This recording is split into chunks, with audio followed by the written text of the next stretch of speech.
এখন আমরা পড়ব ফাংশন। ফাংশন বোঝার জন্য প্রথমে আমি যদি চিন্তা করি যে এটা একটা ইনপুট বক্স, এখন আমি এই ইনপুটের জন্য আমি একটা আউটপুট পাবো। তাহলে যদি কোনো রিলেশনে একটা ইনপুটের জন্য আমি যদি একটাই আউটপুট পাই, তাহলে তখন সেটাকে আমরা ফাংশন বলতে পারি। যেমন গাণিতিকভাবে যদি চিন্তা করি, আমরা গাণিতিকভাবে লিখি যে এফ অফ এক্স, এভাবে একটা প্রতীকের সাহায্যে লিখি এফ অফ এক্স সমান এক্স স্কোয়ার প্লাস 5। তাহলে এই যে গাণিতিক চিহ্ন এর ভিতর এটা দিয়ে আমরা একটা ফাংশনকে চিন্তা করতে পারি। অর্থাৎ এক্স হচ্ছে আমার ইনপুট এবং এই এক্স স্কোয়ার 5 হচ্ছে আউটপুট। তার মানে আমি যদি বলি যে আমার ইনপুট হচ্ছে 1 অর্থাৎ এফ অফ 1, তাহলে আউটপুট হবে 1 স্কোয়ার প্লাস 5 অর্থাৎ 6।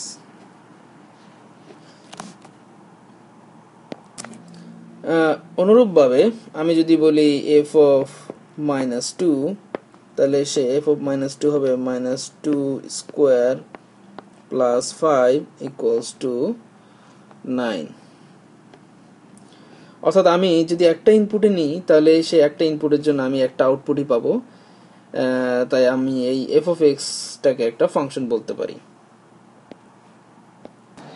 এভাবে আমি যদি কিছু অ্যালজেব্রিক রিলেশন চিন্তা করি, যেমন আমি যদি বলি একটা বৃত্তের ক্ষেত্রফল, তাহলে আমি বলি এ আর equals to pi r square.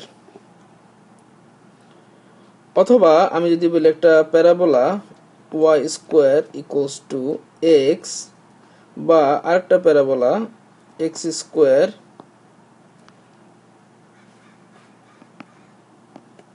Square equals to y. এখানে আমি তিনটা রিলেশন চিন্তা করলাম, এ, এটা আমার বি এবং এটা আমার সি।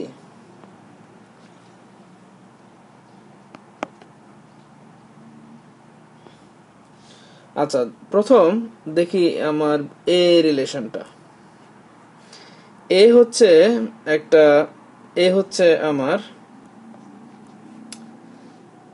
এরিয়া বের করবো। অর্থাৎ আমি যদি কোনো একটা সার্কেল, আমি যদি কোনো একটা বৃত্তের রেডিয়াস জানি আর, তাহলে আমি সেটা বলতে পারি যে তার ক্ষেত্রফল কত। অর্থাৎ আমি যদি বলি আর ইকুয়ালস টু 1, তাহলে এ আর ইকুয়ালস টু পাই। তার মানে এই আর হচ্ছে আমার ইনপুট এবং এই পাই আর স্কোয়ার হচ্ছে আউটপুট। তাহলে এইভাবে আমি একটা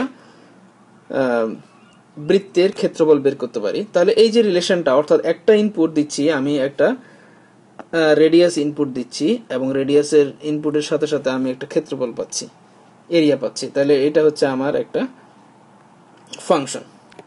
আচ্ছা, কিন্তু বি পার্টে যদি আমরা দেখি, তাহলে বি পার্টের জন্য দেখা যাচ্ছে যে Y square equals to X. তাহলে এই ওয়াই ইকুয়ালস টু এক্স টাকে যদি আমরা গ্রাফিক্যালি চিন্তা করি এরকম, তাহলে এটা একটা প্যারাবোলা।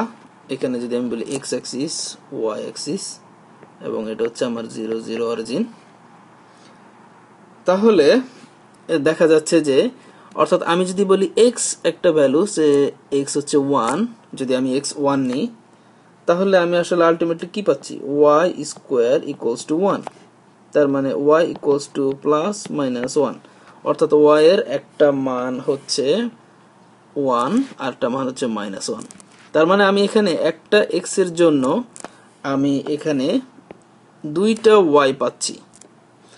এখন ফাংশনের সংজ্ঞা হচ্ছে যে একটা এক্স এর জন্য শুধুমাত্র একটা ওয়াই পাওয়া যাবে। যেহেতু একটা এক্স এর জন্য দুইটা ওয়াই পাওয়া যাচ্ছে, সুতরাং এটা ফাংশন নয়। এখন আমরা যদি সি এক্সাম্পলটা দেখি, তাহলে আমরা দেখতে পাবো যে আমার X square equals to Y, বা এটাকে আমরা এভাবে লিখতে পারি যে Y equals to X square. তাহলে সেই ক্ষেত্রে এটাও একটা প্যারাবোলা, কিন্তু এই প্যারাবোলাটা হচ্ছে এইরকম। এটা হচ্ছে এক্স অ্যাক্সিস, ওয়াই অ্যাক্সিস এবং 0 0। এই ক্ষেত্রে দেখা যাচ্ছে যে এক্স এর একটা ইনপুটের জন্য ওয়াই এর আমি একটা ইনপুটই পাবো। অর্থাৎ ফর এক্সাম্পল আমি যদি বলি এক্স হচ্ছে 1, তাহলে আমি ওয়াই পাবো 1। আমি যদি বলি এক্স ইকুয়ালস টু হচ্ছে -1, তাহলে আমি ওয়াই ইকুয়ালস টু পাবো ওয়াই ইকুয়ালস টু পাবো 1। এইভাবে একটা ইনপুটের জন্য আমি একটাই আউটপুট পাচ্ছি। সুতরাং এটাকে আমরা একটা ফাংশন বলতে পারবো। এই সি এক্সাম্পলটাকে আমরা এই y ইকুয়ালস টু এক্স স্কোয়ারকে আমরা এইভাবে লিখতে পারি যে F of x equals to আমার এক্স স্কোয়ার।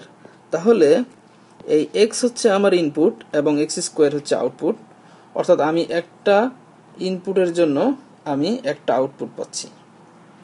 সুতরাং এটা একটা ফাংশন। ফাংশন বোঝার জন্য অনেক সময় যেটা করা হয় যে দুটো সেটের মধ্যে একটা সম্পর্ক দেখানো হয়। যেমন এটা একটা সেট এবং এটা একটা সেট। এখানে আমি আরেকটা এক্সাম্পল দিব। এখানে এটা একটা সেট এবং এটা একটা সেট। ওকে, আচ্ছা, প্রথমে এটা হচ্ছে আমার এ এবং এটা হচ্ছে আমার বি। প্রথম এ পার্টের জন্য আমি যদি চিন্তা করি যে তিনজন ছাত্রের নামের প্রথম অক্ষর এ বি সি এবং এই তিনজন ছাত্রের বয়স হচ্ছে 10, 12 এবং 13। তাহলে আমি যদি বলি যে এই ছাত্রের বয়স 10 বছর, বি ছাত্রের বয়স 13 বছর এবং সি ছাত্রের বয়স 12 বছর, তাহলে আমি প্রত্যেকটা ছাত্রের জন্য একটা করে বয়স পাচ্ছি। সুতরাং আমি এটাকে একটা ফাংশন বলতে পারবো। আচ্ছা, এখন যদি আমি বলি, এমন হতে পারে যে ই এফ, এখানে তিনজন ছাত্র, এখন 10, এখানে যদি আমি 13, এখানে যদি আমি 15 বলি, তাহলে এ ছাত্রের বয়স 10 বছর, ই ছাত্রের বয়স 13 বছর, এফ ছাত্রের বয়স 13 বছর। তাহলে এক্ষেত্রে দেখা যাচ্ছে যে আমি একটা ইনপুট বা একজন ছাত্র চিন্তা করতেছি, তার বিপরীত দিকে একজন ছাত্রের জন্য আমি একটা মাত্রই বয়স পাবো, একজন ছাত্রের দুইটা বয়স হবে না। তাহলে এটাও একটা ফাংশন। প্রথম এতে দেখা যাচ্ছে যে প্রত্যেক ছাত্রের বয়সই ভিন্ন ভিন্ন, আর এখানে দেখা যাচ্ছে যে ই এবং এফ যাদের প্রথম অক্ষর নামের তাদের বয়সও 13 বছর, অর্থাৎ সেম। সুতরাং এটাও একটা ফাংশন। কিন্তু এমন তো হবে না যে একটা ছাত্র এ বি সি তিনজন ছাত্রের নামের প্রথম অক্ষর আমি আগেই বললাম, তাহলে 10, এখানে আমার 12, এখানে আমি 14। এখন এটা তো এমন হবে না যে এই ছাত্রের বয়স 10 বছর আবার এই ছাত্রের বয়সই 12 বছর, এরকম তো হতে পারে না। কারণ একজন ছাত্রের বয়স শুধুমাত্র একটাই হবে, একাধিক হবে না। সেই জন্য এই ধরনের বা বি হচ্ছে 14, সে ফর এক্সাম্পল সি 12। সুতরাং যেহেতু এর জন্য আমার এখানে লেখা আছে যে 10 এবং 12 দুটা বছর, অর্থাৎ এই ছাত্রের বয়স বলা হচ্ছে 10, আবার এই ছাত্রের বয়স বলা হচ্ছে 12, সুতরাং এটা একটা ফাংশন হবে না। এখন আমি যদি গ্রাফিক্যালি চিন্তা করি, ধরি এটা একটা গ্রাফ, এখানে আমি একটা গ্রাফ ড্র করব, এখানে আরেকটা গ্রাফ ড্র করব এবং এখানে আরেকটা গ্রাফ ড্র করব। এই গ্রাফটার নাম দিচ্ছি এ, এটার নাম দিচ্ছি বি এবং এটার নাম দিচ্ছি সি। তাহলে এইটা আমার x axis, y axis, x axis, y axis, x axis, y axis. Okay, এখন যদি এই গ্রাফটা যদি এরকম হয়, ওকে, এবং বি গ্রাফটা হচ্ছে এরকম বা সি গ্রাফটা হচ্ছে এরকম, তাহলে আমি আগেই বলছি যে আমাদের এখানে বিষয়টা হবে যে একটা ইনপুট থাকবে, একটা ইনপুটের জন্য আমি একটাই আউটপুট পাবো। ওয়ান ইনপুট থেকে ওয়ান আউটপুট। এখন এই যে গ্রাফগুলোর মধ্যে আমার এক্স হচ্ছে ইনপুট এবং আউটপুট হচ্ছে ওয়াই, সেই হিসাবে আমি এটাকে বলি y equals to F of x, অর্থাৎ এই মেশিনের মধ্যে আমি যদি ইনপুট x বসাই তাহলে আমি আউটপুট হিসেবে y পাচ্ছি। এই x হচ্ছে আমার ইনপুট এবং y হচ্ছে আমার আউটপুট। এই প্রক্রিয়াটা বোঝানোর সহজ উপায় হচ্ছে আমি যদি এই গ্রাফগুলোতে ভার্টিক্যাল লাইন ড্র করি, অর্থাৎ y অ্যাক্সিসে সমান্তরাল কিছু রেখা অঙ্কন করি।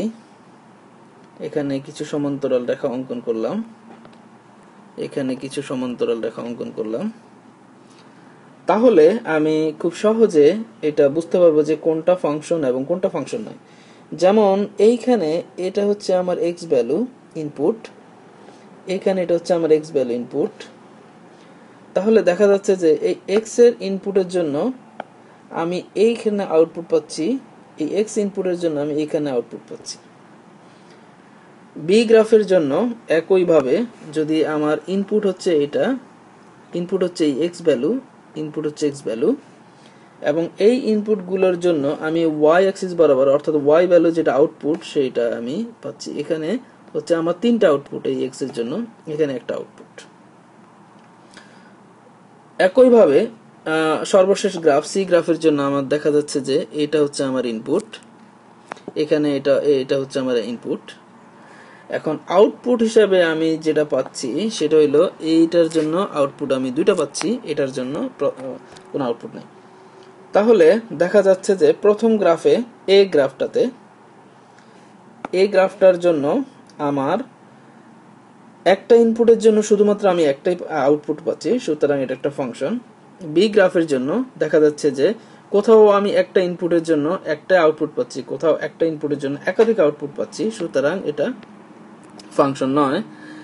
আর সি গ্রাফের জন্য দেখা যাচ্ছে যে কোনো ইনপুটের জন্য হয়তো কোনো আউটপুট নেই, আবার সেটা কোনো সমস্যা না, কিন্তু যদি একটা ইনপুটের জন্য একাধিক আউটপুট পাওয়া যায় তাহলে সেটা ফাংশন নয়। এখন আমরা পড়ব ডোমেইন এবং রেঞ্জ। ডোমেইন